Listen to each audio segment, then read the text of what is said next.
दावराव जागासिनो। खुलुमबाय निउस पर्टेल नोंथांमोननिसिम जितु दिनै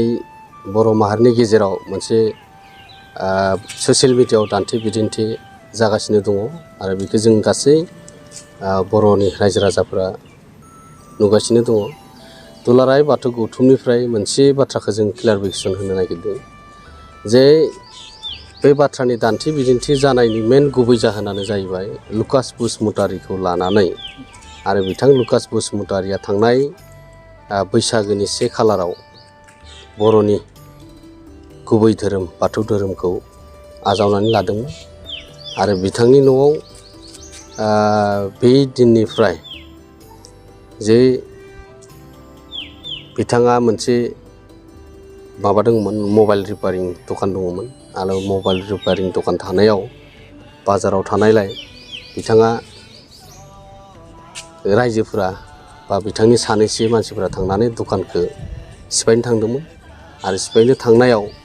दखाननि जिथा कमिटि दङ बाजारनि बे कमिटि बाजारफोरा बिथांखौ जायफोरा थांदोंमोन बिथांखौ बुंनानै हगारहरफिननो जाहाथे सिफायनो हायाखै। नाथाय बे दिननिफ्रायनो मोनसे माबा लाबाय जे बिथांनि न'आव थांलाय फैलाय खालामनो हाया, 5,000 फाइन होनांगोन जाय थाङो, न'खरनि मानसिया थांब्लाबो बेबायदि मोनसे न'खराव बेबायदि थासारि फैदोंमोन। दा बे फैनानै गावआनो ससियेल मिडियायाव माने फोसावनायनि उनाव जिथिया रायजो राजाफोरा नुबाय, बाथौआरियाबो नुबाय, मोनसे सोंलु जाखांबाय जे जों खौरां लाहैनांगोन। बे दुलाराय बाथौ गौथुमनिफ्रायबो जों खौरां लाहैनाय जादों। बिथाङा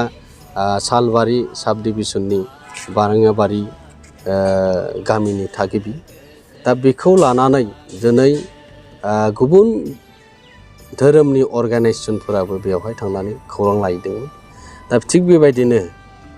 दुलाराय बाथौ गौथुम आरो कुटुम्ब सुरक्षा कमिटिनि जा जइन प्रेस मिट होनाय जादोंमोन आरो बेवहायनो लुकास बसुमतारीखौ मोनसे बरायनाय हाबाफारि लादोंमोन। दा बे बरायनाय हाबाफारि लानायाव दा बेवहाय दुलाराय बाथौ गौथुमनिफ्राय जाखिनि बुंनांगौ बेखौ बुंबाय आरो जिथिया लुकासनिफ्राय जिखिनि बुंनांगौ बिथाङाबो बुंबाय। दा बै सत्यरन्जन बराया जाखिनि जोंनि बर' माहारिनि जा ट्राइबेल जे फोरमानलाइखौ मोननांगौ मोननाङानि सायाव बाथ्राखौ गोलावै बुंबाय। दा बेखौ लानानैनो बर' माहारिनि गेजेराव मोनसे गिखांनाय फैदों आरो बे गिखांनायाबो साभाबिखा आरो बेखौनो दुलाराय बाथौ गौथुमनि गाहाय नेहाथारि बिथाङाबो जइन प्रेस मिट होनानै बेवहाय दंफायो। दा बेखौ लानानै गोबां बर'नि गेजेराव सोंलु फैदों। दा बाथ्राया जाहैबाय मा, बेवहाय मोनसेल' बेनार नङा। दा बिथाङा बिथांनि बेनारजों दङ, माने बे गांसे बेनारावनो बिथांमोननिबो मुं दङ आरो दिन दुलाराय बाथौ गौथुमनि दङ। दा बिथांखौ दुलाराय बाथौ गौथुमा बे बर'नि एसटिनिफ्राय एसटि फोरमानलाइखौ मोननाङा, दा बेबायदि बाथ्राखौ दुलाराय बाथौ गौथुमा बिथांखौ बुंनो होनाय जायाखै मालाबाबो। बिथाङा गावा इस्सायै बुंनाय बाथ्रा आरो बिथाङा बिथांनिखौ बुंलांदों, जोंनिखौ जों बुंलांदों। दा बेनिखायनो दुलाराय बाथौ गौथुमनिफ्राय खावलायदोंसै जे जिखोना थांनाय 5 खालाराव जालांनाय जिखोना बे बाथ्राखौ लानानै सारा बर' रायजोनि गेजेराव बे मोनसे बाथ्रानि दान्थे बिदिन्थि जालायबाय थादों। जायगा जायगाबो गोबां बेबायदि बाथौ आरो ख्रिस्टानफोरनि गेजेरावबो मोनसे गोरोन्थि सानलायनायफोरा फैखादों आरो बे गोरोन्थि सानलायनाया दिनैनिफ्राय हयथ' फैनांला। दुलाराय बाथौ गौथुमा बे बाथ्राखौ लानानै मालाबाबो बुङाखै आरो उनावबो बुंबोनाय नङा। दा बेनिखायनो दिनै दुलाराय बाथौ गौथुमा जोंनि धोरोमारि आफादनि थाखाय बा बाथौ धोरोमनि थाखाय दिनै खामानि मावबोबाय थादों आरो दिनै बाथौ धोरोमनि थाखाय दिनै दुलाराय बाथौ गौथुमा जोंनि बिबानगिरिफोरा जोंनि बाथौ धोरोमनि जि न'खरफोरानो जि अबस्थायाव थाया मानो बिनि माबाफोर मोनसे जायोब्ला बेखौ जों दुलाराय बाथौ गौथुमा स्टेन्ड होखागोन आरो बेखौ प्रटेकसन होखागोन। आरो बेनिखायनो दिनैनि समाव दुलाराय बाथौ गौथुमा खामानि मावबोबाय थादों आरो बेखौ लानानै गोबां बाथ्रानि दान्थे बिदिन्थि खालामबाय थानाङा। दुलाराय बाथौ गौथुमनि जानानै जोंनि बर' माहारिनि रायजो राजा नोंथांमोनखौ जों खावलायदों, जोङो जयैनो जोङो बर' हारिखौ दालांनांगोन आरो जोङो खौसेथि थायोब्लासो जोङो आवगायनो हागोन जों खौसेथि थाब्लासो जोङो गेरेमसा बर' माहारिखौ दानो हागोन दा बेनो जोंनि बर'नि गुबै धोरोम होनना बुङोब्ला बाथौ धोरोम जायफोरा मिसनारियाव थांदों बिथांमोनाबो बाथौ धोरोमनिनो मानसिमोन नाथाय बेखौनो दिनै बर'नि गुबै धोरोमखौ नागारनानै बिथांमोना जिखिनि मिसनारियाव गोग्गोमै खामानि मावदों नाथाय दिनै दुलाराय बाथौ गौथुमा बेखौनो खावलायनो सानदों नोंथांमोनाबो जे बर'नि गुबै धोरोमखौ दिनैनि समाव जुदि खामानि मावनायब्ला दिनै बिश्व दरबाराव बिनिख्रुइ साबसिन मोजांसिन दिनै बर' हारिनि थाखाय माने बाथौ धोरोमा गेवलांसार जागौमोन दा बेखौ जोङो खामानि मावालाखिनो जोङो माखासे जों गासिबो नङा जों सानैसो जायफोरा जोङो बाथौ धोरोमखौ नागारनानै बिथांमोना थांदों निस्सय भारतबर्षआव बे थांलाय फैलाया जाखागोन नाथाय बर' माहारिनि थाखाय जोङो बाथौ धोरोमखौ जोङो फोथांना लाखिनाया गोनांथि दङ आरो बाथौ धोरोमनिफ्रायसो जोंनि राव थुनलाइ आसार खान्थि बे गासैबो दिनै थांनानै दङ दिनै खाम सिफुं जथानि बाथ्रा बुङानो मानो जोङो दिनै बाथौ धोरोमनिफ्राय खेराइनिफ्रायसो जोङो दिनै जोङो बेयो थांनानै दङ बेथ' रोखाखा माने बियो जे खाम सिफुं जथा सेरजानि बाथ्रा बुङोबा जोङो दिनै जारिमिनखौ नायोब्ला जि समाव जों दि बैसुमुथि हायाव रायजो संसार जाबोदों बे दिननिफ्रायनो जोङो बे सिजौ दंफांखौ जों सिबिनानै जोङो खेराइ होयो जों बाथौ सिबियो बेवहायनो खाम जथा सिफुङा बेजोंनो फैफाखानाय दिनै हयथ' सोरबाया साननो नागिरदों बे जोंनि ओरैबायदियाव जों मोसानाय मुसुरनायाव बाहायो नाथाय बियो मोनसे गोथार मोनसे जायगायावसो बाहायजानाय मैया दुलाराय बाथौ गौथुमनि बबे माबाया बुंखोबा जिहेतु नोंथां कान्तेस्वर बरगयारी बिथाङा आदसा बेखौथ' जोङो गावस्रानाय होननानै बुङा मानो होनोब्ला नोंथांमोना मोनसे कुइसन खालामनो हायो दुलाराय बाथौ गौथुमा दिनै मोनसेयावनो दङ नाथाय दिनै दुलाराय बाथौ गौथुमा मोनसे संबिजित दंखायो बे संबिजितजों दुलाराय बाथौ गौथुमा दिनै समावलागै सोलिनानै दङ आरो बिथाङा नंगौमोन मोनसे समाव बारग'आव फोसावदों गाहाय नेहाथारि दा बिथाङा बिनो जाबाय कान्तेस्वर बरगयारी दा बिथाङा फ्राय 2009 सननिफ्रायनो बिनि माबाखौ नायोब्लानो पर्टफलिय'खौ नायबा मोनगोन बिथाङा दाबो गाहाय फोसावदिं जानानै दङ नाथाय दुलाराय बाथौ गौथुमनि संबिजितआव बे गैया जे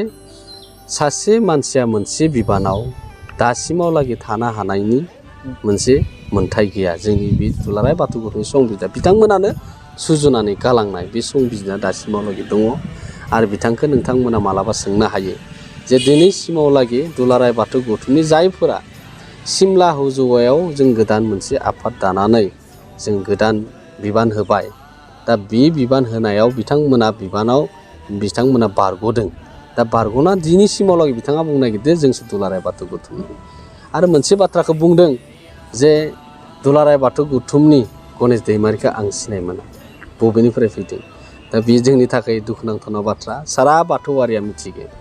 जे गणेश दैमारिया दिनैनि समाव दुलाराय बाथौ गौथुमनि गाहाय नेहाथारि दा बिदिब्ला कुइसन जादों दा होमबा गोदान बिबानगिरि दुलाराय बाथौ गौथुमाव खामानि मावनो फैनांला नामा दा दुलाराय बाथौ गौथुमाव पार्मानेन्ट पर्टफलिय' दङ नामा आफादगिरि नेहाथारिनि थाखाय दा बियो जोंनि बाथौआरिनि थाखाय गुड कुइसन नोंथांमोनहा मालाबा लिंहरोब्ला बिथांनियावनो कुइसन खालाम जे जोङो बिबान मावहोनो थाखाय बाथौ धोरोमखौ गेवलांसार खालामनो थाखाय जों गोदान बिबानगिरि होनो हाया नामा दा बेबायदि कुइसन जादों गोबां दा बिथाङासो मोनथिगोन मा एंगोलाव बेबायदि बाथ्राखौ बुंदों दा जोङो बिथांखौ जों मान होयो अरायसम आरो बिथाङानो दुलाराय बाथौ गौथुम दाजेननायनिफ्राय खामानि मावबोदों आरो बिथाङानो दिनै बाथौनि सिनियर दैदेनगिरि हिसाबै जोंखौ मोजां एडभाइस होनानै खामानि मावहोनो थाखाय बिथाङा बुंनोसो नांगौमोन दा माखासे बाथ्राखौ माने दान्थे बिदिन्थि खालामनानै दाबो लुगैनाय पावार लुगैनाय होननायनि बाथ्राया फैयो आरो बेबायदि बुंनायब्ला दा गोदान जोङो दुलाराय बाथौ गौथुमा दिनै सिमला हौजौआव दानायनि उननिफ्राय जे मोननै टार्म्स जालांबाय दा बे मोननै टार्म्सआव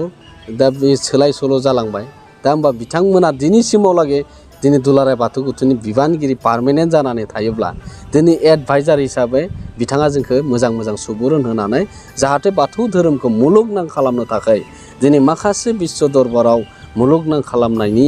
दिनै खामानि मावनो थाखाय दिनै दुलाराय बाथौ गौथुमा आवगायबोदों आरो बे खामानिफोरखौ मावफुंनो थाखाय बिथांनि खुगानिफ्राय मोजां राव हयथ' एडभाइसफोरा मोनफैनांगौमोन। जोबथारनाय मा खावलायनो लुगैयो जिहेथु बर' रायजो राजा? जोबथारनायाव बेखौनो खावलायनो लुगैदों जे जिखिनि ससियेल मिडियायाव दान्थे बिदिन्थि जालांबाय जा बे बाथ्राखौ दुलाराय बाथौ गौथुमाबो सानदों आरो साननायनि गेजेरजों दुलाराय बाथौ गौथुमनिफ्राय जे जिखोना जालांबाय बेखौ जों बर' माहारिया खौसे लामाजों आवगायलांनो थाखाय माने धोरोमखौ नेवसिया लाखिनो जोङो ज'यैनो खामानि मावनांगोन। गोदो जेरैबायदि जों खामानि मावदों दिनै बाथौ धोरोमाबो जेरैबायदि बर' माहारिनि थाखाय खामानि मावबोबाय थादों आरो अन्य धोरोमफोराबो खामानि मावदों थिग बेबायदिनो जोङो ज'यैनो मोनसे प्लेटफर्माव ओंखारनानै जों खामानि मावलायनो हानाय माबाखौ लानांगोन। दिनै दुलाराय बाथौ गौथुमनिफ्राय माखासे बाथ्राफोरखौ सोंखारिनाय बायदियै बा गोबां ससियेल मिडियायाव ओंखारदों बेफोरखौ दोनथ'नानै दिनैनिफ्राय जाहाथे जोङो मोनसे गोजोन थासारि गोजोन परिबेस गोजोन न'खर दानो हानायनि थाखाय आरो गोजोन लामाजों खौसे लामाखौ जोङो नागिरनानै जों दिनैनिफ्रायनो